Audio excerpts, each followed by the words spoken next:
At the ad hoc committee, Lieutenant General Dumisani Khumalo was asked whether Namhla Mtwa's case formed part of the 121 dockets that were removed.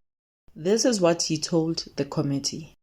He confirmed that the National Commissioner has power to assign any investigation to the Political Killings Task Team, and that this power was used to instruct PKTT to take over the Namhla Mtwa investigation after complaints that the case was not progressing. The PKTT applied its methodology, and according to Khumalo, the investigation advanced to the takedown phase.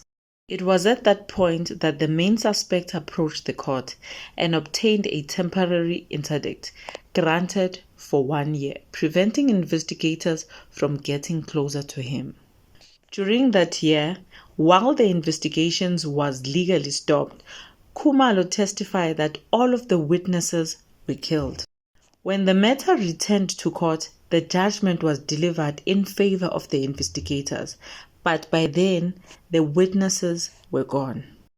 Khumalo confirmed that Namhla Mtwa's docket did form part of the 121 dockets, and that when those dockets were returned to the provinces, her case was sent back to the Eastern Cape. So, the question remains, will Namhla Mtwa ever get justice? With that being said, I'll see you in the next one.